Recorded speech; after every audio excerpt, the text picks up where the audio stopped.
Hello ma'am, मैंने hello. मैंने ना हीमोग्लोबिन चेक करवाया था तो मेरा 8 पॉइंट ही है। इतना कम किस वजह से है अच्छा, मैम? प्रेगनेंसी चल रही है हाँ बेटा? हाँ जी कौन सा मैम। महीना, सातवां आठवां कौन सा चल रहा है? 7वां मंथ में। देखो, खून की कमी है इसका मतलब आपको प्रेगनेंसी में अगर आपका हीमोग्लोबिन 11 से कम आता है तो उसे हम खून की कमी बोलते हैं। मतलब हमारी मेडिकल लैंग्वेज में हम उसको एनीमिया बोलते हैं। 11 से कम कितना आता है आपका? अगर 9 से 11 के बीच है तो उसको हम बोलते हैं कि थोड़ा माइल्ड सा ही अनीमिया है। अगर 9 से 7 से 9 के बीच आता है तो हम बोलते हैं कि थोड़ा मॉडरेट अनीमिया। अगर 7 से कम आता है मतलब सीवियर अनीमिया, और 4 से कम आता है तो वेरी सीवियर अनीमिया है।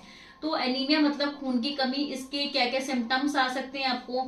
आपको थकान रहेगी, कमजोरी रहेगी, आपके थोड़ी घबराहट सी, बेचैनी सी, धड़कन बढ़ी हुई आपको महसूस होगी, सर में दर्द रहेगा, भूख नहीं लगेगी, एकदम लेजीनेस आपको फील होगा, आपके जो पीलापन आपको लगेगा कि मुंह पे सूजन आ गया है, या हाथों में पीलापन है, या आंखों में पीलापन है, ऐसा भी दिख सकता है।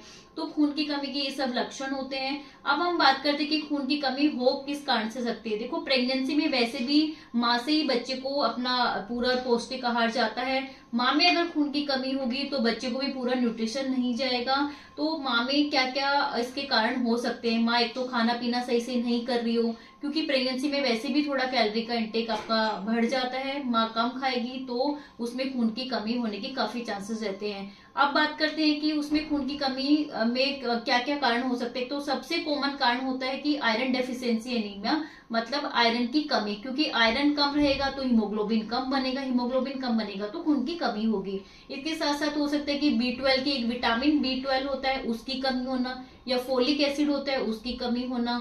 ये सब कारण हो सकते हैं आपके खून की कमी के कारण। अब हमें कैसे पता चलेगा कि मेरे अंदर किस कारण से खून की कमी है? तो इसके लिए हम ब्लड टेस्ट कराते हैं। आपने पहले तो एक सीबीसी का टेस्ट करा हीमोग्लोबिन का, जिसमें पता चल गया कि आपका हीमोग्लोबिन कम है। सीबीसी में कई सारे पैरामीटर्स आते हैं, लेकिन आपको मेनली हीमोग्लोबिन आप लोग देखते हैं कि हाँ 11 से कम आ रहा है तो मेरा खून की कमी है।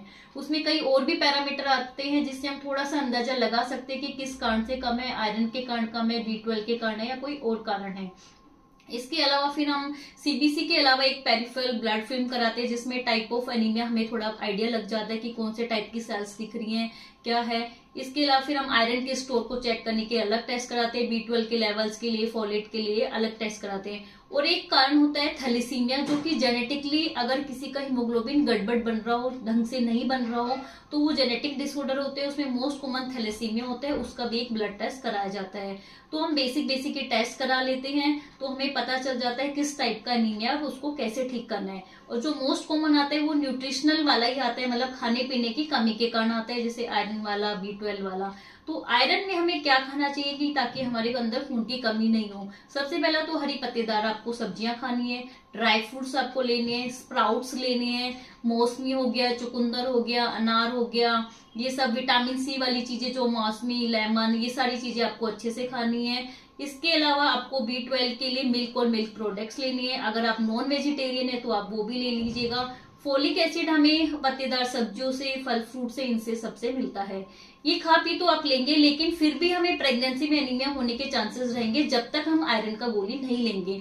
तो हर महिला अगर जिसका 11 से ऊपर भी हीमोग्लोबिन है तो उसे आयरन की टैबलेट हम जरूर देते हैं। वो हम 3 महीने के बाद से स्टार्ट करते हैं। लेकिन आयरन की गोली किसी किसी को कई बार सूट नहीं करती है, उससे गैस्ट्रिक प्रॉब्लम रहती है, किसी को कॉन्स्टिपेशन रहता है।